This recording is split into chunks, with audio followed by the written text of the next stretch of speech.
여러분들은 치과에 자주 가시나요? 정기적으로 치아 관리를 받아야 되지만요. 무서워서 치과 방문을 꺼리는 분들이 꽤 많으실 겁니다. 그래서 생겨난 말이 있죠. 바로 치과 공포증. 아이에게만 생기는 것이 아니라 어른들에게도 생길 수 있다고 합니다.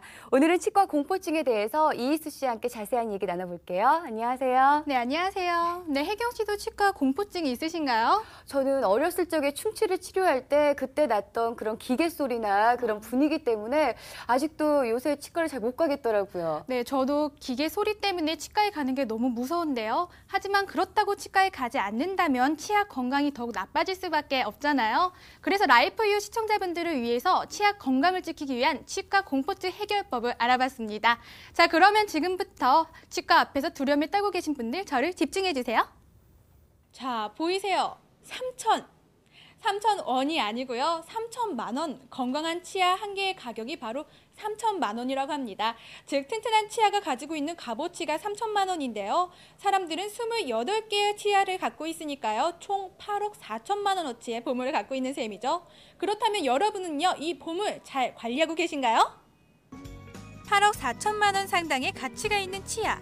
그야말로 보석만큼 귀중한 우리 몸의 재산이라 할 수 있겠죠. 하지만요, 의외로 우리들은 이처럼 소중한 치아를 제대로 관리하지 못하고 있답니다. 실제로 대한치과의사협회의 조사 결과 우리나라 남성의 건강 치아 수는 40세에 26개, 50세에 24개, 60세에 19개로 나이가 들수록 크게 줄어든다고 하네요. 여성의 경우는 더 상태가 나쁘다고 하죠. 40세에 24개, 50세에 20개, 60세에는 16개에 불과합니다.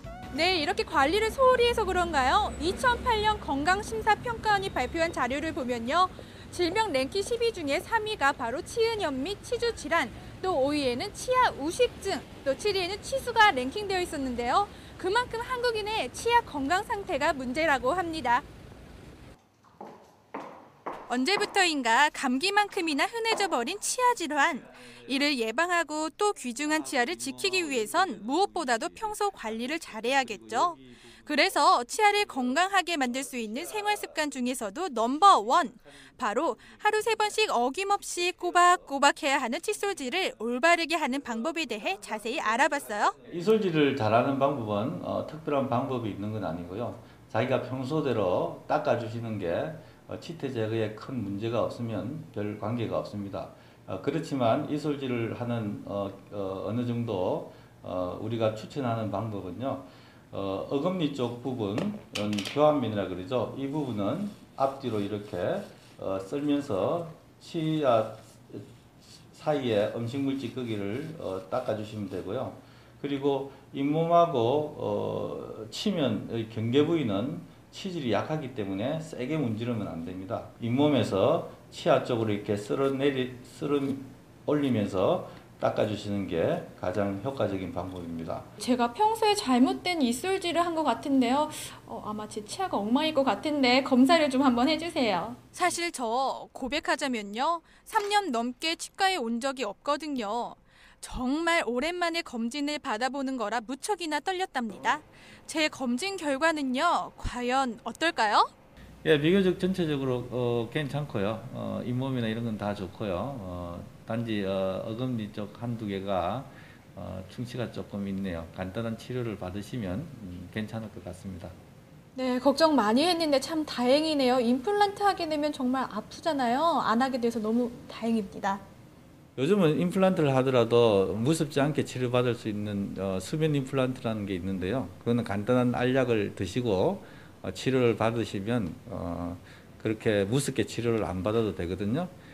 마침 수면 임플란트 치료를 받아 오신 분이 계신데 한번 가서 이야기해 볼까요? 치과 공포증을 해결해주는 건 수면 임플란트라고 하네요. 임플란트에 대한 무서움을 해소해주기 때문에 많은 환자분들이 선택한다고 하죠. 여기서 수면을 유도해주는 건 경구용 진정제인데요. 이 경구용 진정제를 복용하면 가수면 상태가 된다고 합니다. 이런 방법으로 시술을 하게 되면요, 임플란트가 조금 덜 무서울 것 같은데요. 그렇지 않으세요? 글쎄요, 생각했던 것보다 덜 무서울 것 같은데 시술하는 시간이 어느 정도 걸릴 것 같거든요. 그래서 그럼 시간이 어느 정도 더 걸릴 것 같아요?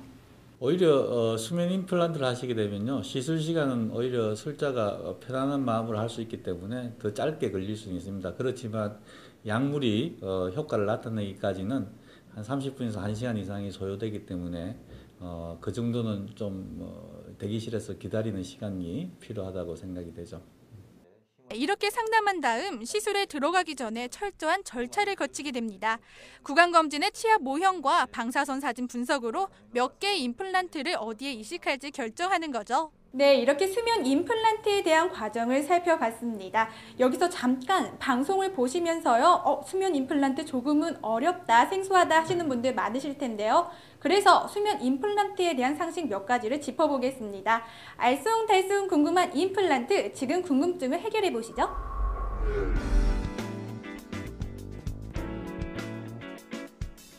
그렇지 않습니다. 혈압이 아주 높은 경우는 물론 치료를 먼저 하셔야 되지만, 그렇지 않는 경우는 수면 임플란트를 하게 되면 혈압 저하에 도움이 되고요.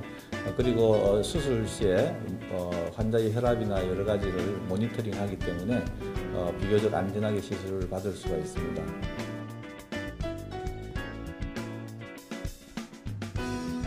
그렇습니다. 수술 전 6시간 전부터는 가능한 금식을 하셔서 진정제의 효과가 많이 나타날 수 있도록 유도를 하시는 게 좋고요. 수술 후에는 탈수 증상이나 이런 것이 나타날 수 있기 때문에 꼭 영양과 수분을 충분히 섭취해 주셔야 합니다.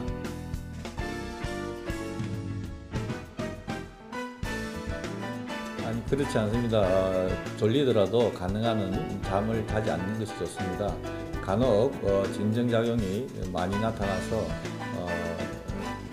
수면 중에 호흡 곤란이 일어날 수도 있기 때문에 위험할 수가 있습니다.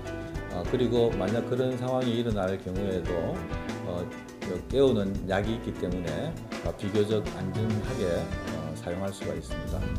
네, 수면 임플란트에 대한 의문증을 풀어봤습니다. 여러분 조금 해결이 되셨나요? 아직까지 풀리지 않은 궁금증이 계시다면 스튜디오에서 더욱 자세하게 알려드릴게요. 치아 건강에 관심이 많으신 분들 지금부터 눈을 크게 뜨고 집중해주세요.